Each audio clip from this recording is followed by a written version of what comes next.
Hi again. You may remember earlier courses in this program that provided an introduction to waterfall and agile project management methodologies. Now we're going to get more in-depth and really expand your understanding of these popular approaches. In this video, I'm going to give you a brief history of Agile and introduce you to the Agile values and principles. And you'll learn that Agile can be and is used in lots of different industries. Ready? Let's get started.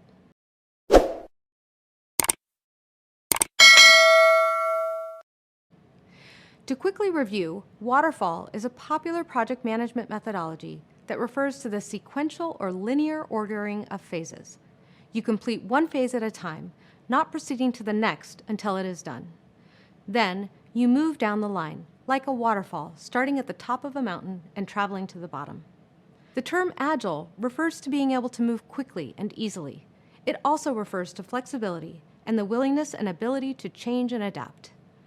Projects that adopt Agile project management take an iterative approach, which means that the project processes are repeated, often many times during the life cycle of the project. In this case, the team operates within many shorter blocks of time, called iterations. Individual iterations might get repeated depending on the feedback received. During each iteration, the team takes a subset of all the project's activities and does all the work required to complete that subset of activities. You can think of it as a lot of mini waterfalls for each activity. This iterative approach enables the project to move quickly, as well as making it much more adaptive to change. So the term Agile means flexibility, repetition, and openness to change. But what do we mean by Agile project management? Agile project management is an approach to project and team management based on the Agile Manifesto. The manifesto is a collection of 4 values and 12 principles that define the mindset that all Agile teams should strive for. So in very basic terms, waterfall is linear and sequential and does not encourage changing up the process once it has started. Agile, on the other hand, is iterative, flexible, and incorporates necessary changes throughout the process. Now, a bit of a history lesson, so you can have a better sense of how and why Agile has become such a popular approach to project management. Agile methodologies emerged organically during the 1990s as the software industry was booming. Software startups, like Google, were blazing a trail to get more software products built in less time. Meanwhile, the tech giants of the time were experimenting with faster ways to build better software and stay competitive. And by the way, software isn't just the apps and websites that we all use every day. Software also includes the code behind innovations in agriculture, medical devices, manufacturing, and more. So in this competitive, growing environment, companies couldn't just create new innovative products, they also needed to innovate the very processes they were using to develop those new products. In 2001, the thought leaders and creators of some of these new processes, also called methodologies, came together to find common ground between their methods and solve a problem.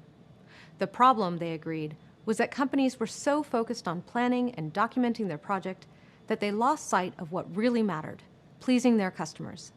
So these leaders came up with the Agile Manifesto to guide others on what they believed really matters when developing software, which is keeping the process flexible and focusing on people, both the team and the users, over the end products or deliverables. Now here's where Agile gets even more interesting. You can still use Agile even if you're not planning to work on software projects.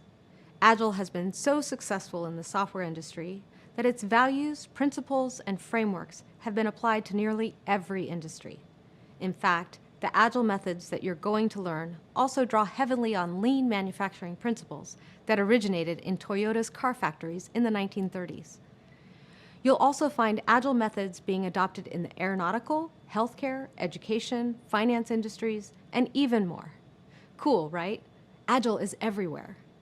Now you know a little bit about the history of Agile, the origin of the Agile Manifesto, and some of the industries that use Agile for project management. Coming up next, we'll compare more of the differences between waterfall and Agile to really familiarize yourself with these project management styles. Hello. In the last video, I gave you a brief history lesson of Agile and introduced the Agile Manifesto, which states the Agile values and principles. We'll get into the manifesto, values, and principles in more detail coming up. But before we do that, let's spend some more time comparing Agile and Waterfall. I want to really illustrate the key elements of Agile that distinguish it from Waterfall. Then you'll be able to build on this knowledge when we get into the manifesto later on. So, as I mentioned in the history lesson, Agile was created in response to the strict linear process of Waterfall. While Waterfall aims for predictability and tries to avoid change, Agile embraces the reality that the world, markets, and users are uncertain and unpredictable. For example, your customer might say they want feature A, but when the final result is delivered, they realize they actually wanted feature B. Agile aims to solve that problem by getting customer feedback more quickly to make sure that the team is building what the customer really wants. Part of working with an Agile mindset is always seeking out ways to work more efficiently. We do this by finding ways to streamline processes without reducing product quality or value. The key to streamlining is to reduce waste. For example, unnecessary documentation is a form of waste. Another form of waste is spending weeks or months working on a feature only to find out that the customers, who could also be users or stakeholders, don't like the feature after all. You could reduce or eliminate both of these forms of waste by increasing team and stakeholder collaboration. More collaboration means less documentation and earlier feedback about the product. Let's consider some more differences between Waterfall and Agile. 3 important aspects of a project are requirements, documentation, and deliverables. Requirements are conditions that must be met or tasks that must be finished to ensure the successful completion of the project.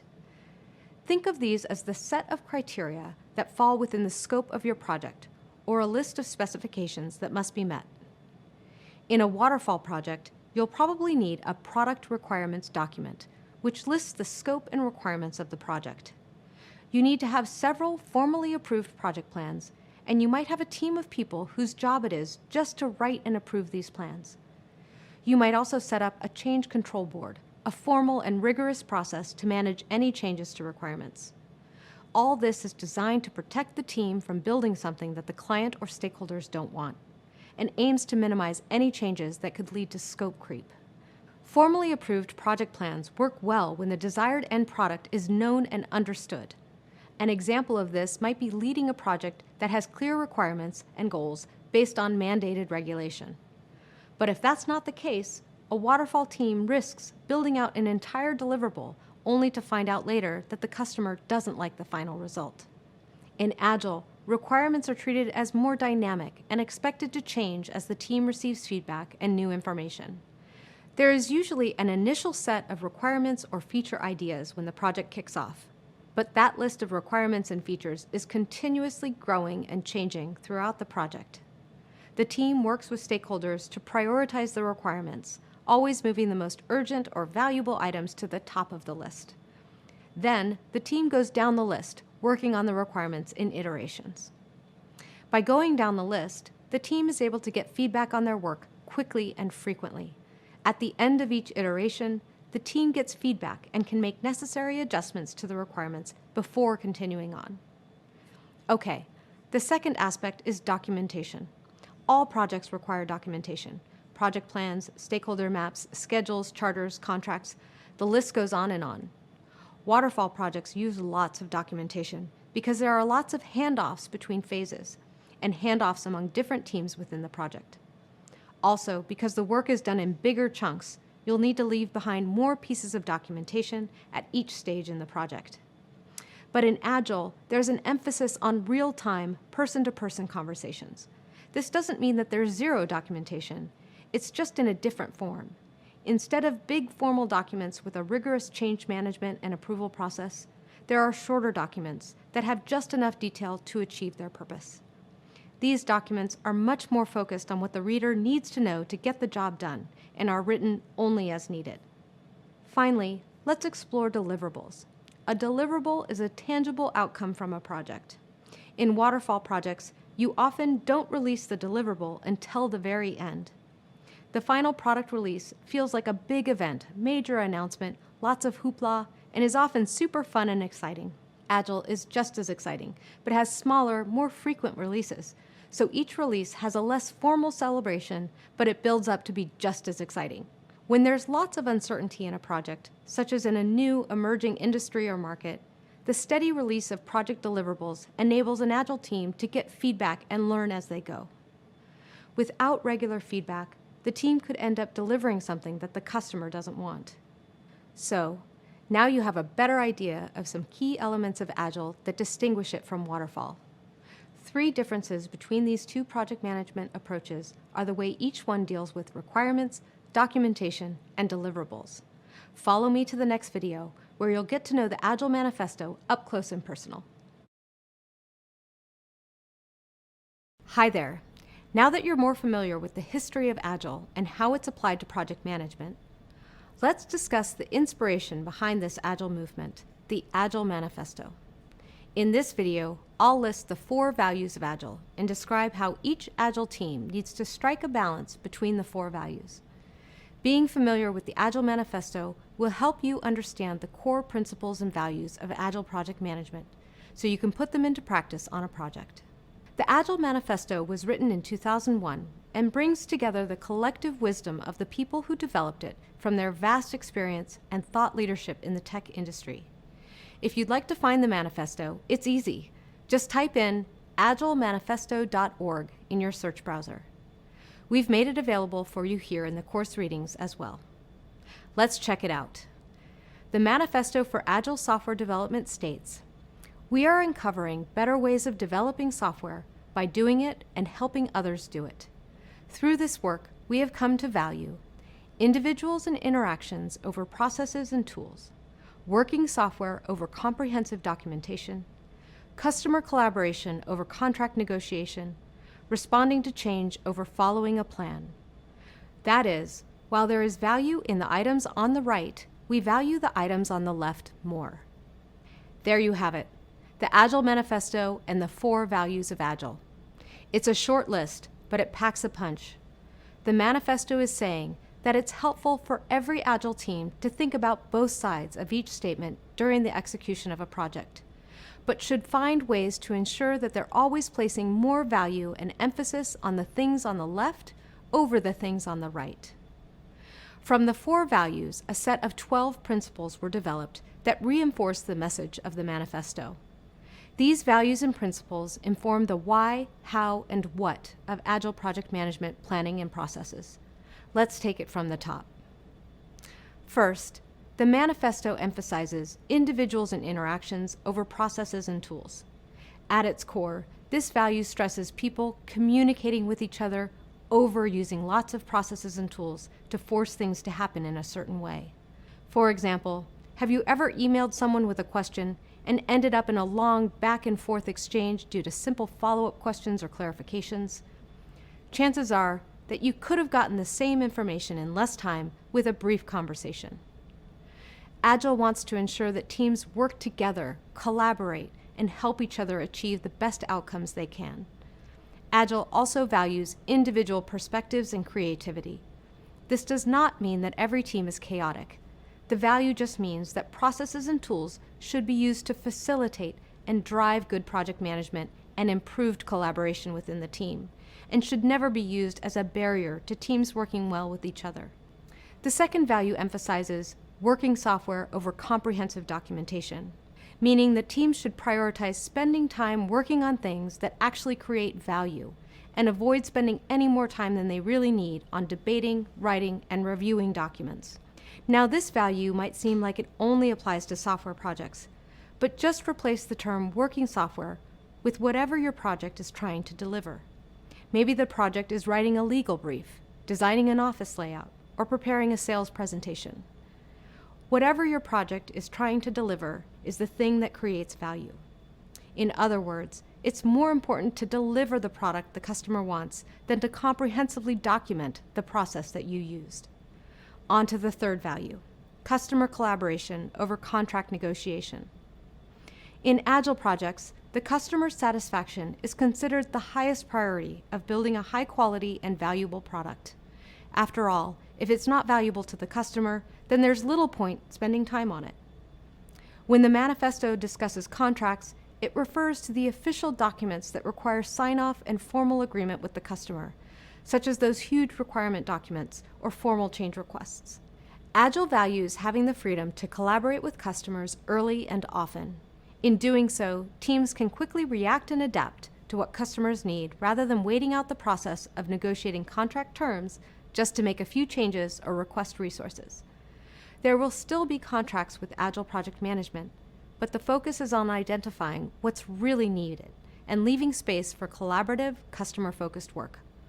Agile teams are encouraged to seek out every opportunity to include the customer or stakeholder during project execution. This could be presenting early prototypes, asking questions, or bringing them in to do some initial product testing. And finally, we have the fourth value, responding to change over following a plan. This last value is crucial to an Agile project. As I explained in the history overview, Agile grew out of a world that was changing so fast that organizations couldn't adapt and struggled to survive. As a result, this value stresses that every Agile team needs to acknowledge that change is inevitable. The larger, longer, and more complex your project is, the more uncertainty there is. For many projects, finalizing a well-established plan at the beginning of the project will likely lead to an on-time delivery within budget, but may run the risk of not meeting customer needs or adding maximum value. As a project manager, the key takeaway to remember here is that the most successful projects are the ones that are able to smoothly integrate change. Agile project managers still create and value their plans, but they can cope with and are able to adapt if the plans need revising at any time during the project. So there you have it, the 4 Agile values: individuals and interactions over processes and tools, working software over comprehensive documentation, customer collaboration over contract negotiation, and responding to change over following a plan. What's great about Agile is that it gives us these values and also lets us find the right balance between the two sides. You may have to fine-tune your project style to meet industry needs, team dynamics, and organizational goals to find the healthy balance that works for you and your team. And that's why you're here. By familiarizing yourself with different project management approaches, values, and principles, you will be more equipped to manage all types of projects in all types of industries. Awesome. Let's keep going. Meet me in the next video to learn more about the principles of Agile. Hey there. In the last video, I introduced the Agile Manifesto and the 4 values of Agile. Next, I'm going to tell you about the 12 principles of Agile. These principles reinforce the message of the 4 values and provide some additional clarity. There's definitely a benefit in studying each of these independently, and I've provided supplemental resources for you to study on your own. For this course, I've grouped the 12 principles into 4 themes. These are different from the 4 values. The 4 themes of the Agile principles are value delivery, or how do Agile teams deliver highly valuable products to their customers; business collaboration, or how do Agile teams collaborate with their business partners and stakeholders to create business value to the organization and their users; team culture, or how does a team create and maintain the right interpersonal and team dynamics to deliver value for the customers and the business; and retrospectives, or how does the project learn to continuously increase performance of an organization and business. As I said, I've grouped each of the 12 principles under these themes so they're easier to learn and remember. Let's dive in. The first theme is value delivery and includes 5 principles. Take a few seconds to review them.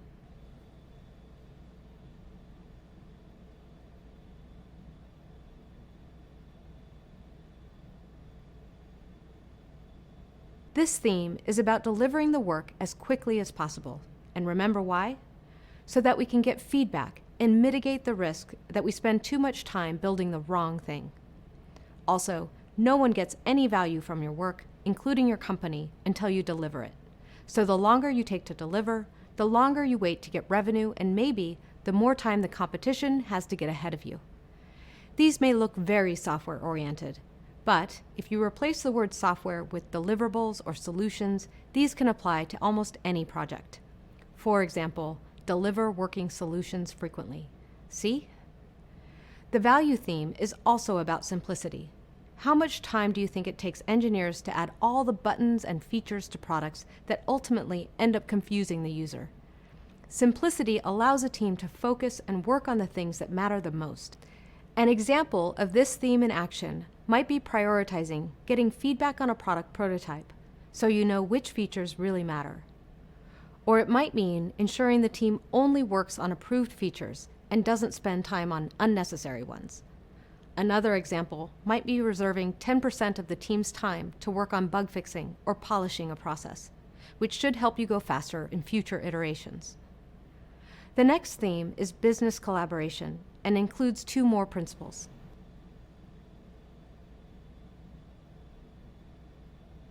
Quick note, one of the principles uses the term business people to refer to those involved with things like sales, marketing, customer support, and account management.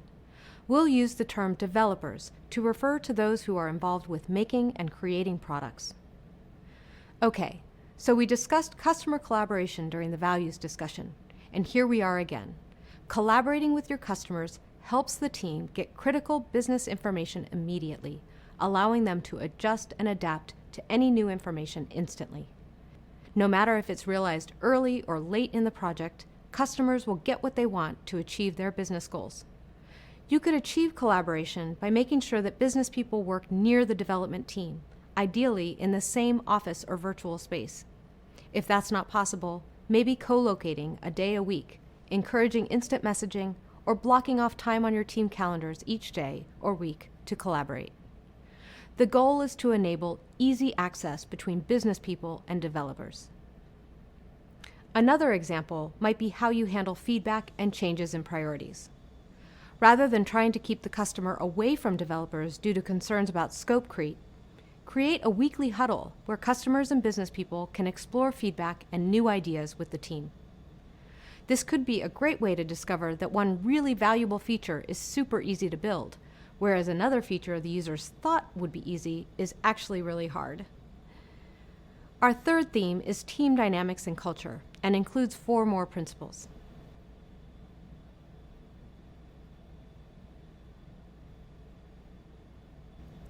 Remember, the first Agile value stresses individuals and interactions over processes and tools. Notice that the principles in this theme reflect that value. This theme emphasizes creating an effective team culture that is inclusive, supportive, and empowering. Having an effective team culture is essential to a project's success. These principles really boil down to making sure your team is motivated to do the right thing, feels trusted to do the right thing, has the resources and space to work closely together on their goals, and works at a sustainable pace. An example of emphasizing effective team culture would be to ask the team what kind of equipment they need to do their job, and then giving them those tools. Another manifestation of this theme is letting teams write their own processes and templates, rather than forcing them to use something from headquarters. Teams work best when they feel like their input is valued, so you, as the project manager, should make space for your team to engage and actively contribute to the team culture. You'll build trust and empower them to approach their work in a way that suits them best, which in turn will allow them to work more productively. Finally, the 4th theme is retrospectives and continuous learning. The last principle stands alone in this theme, so I'll read it aloud. At regular intervals, the team reflects on how to become more effective, then tunes and adjusts its behavior accordingly. This one sits on its own because I want to draw attention to how important it is for Agile teams to continuously learn and adapt to what's working and what's not working for them. Teams should always be figuring out better ways to work, and it's really valuable to set this time aside after each iteration to focus entirely on how to improve. In these sessions, the team can step back and consider questions like, how is the team doing? Are the customers happy? Are there processes we could optimize? Are our tools working for us? Are we following the values? Are we accumulating any debt? And by debt, I mean processes or technology that slows us down. We've officially finished discussing the Agile Manifesto. It's amazing to think that these 4 values and 12 principles are the foundations of so many advances in project management. I'll come back to these values and principles throughout the rest of this course to demonstrate how these connect to the day-to-day activities of an Agile project.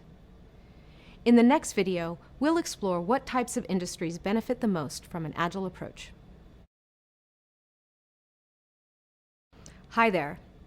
Every project exists within organizations and settings with different cultures, business objectives, and industry dynamics. In this video, we'll discuss some different scenarios in which you'd want to adopt an Agile mindset.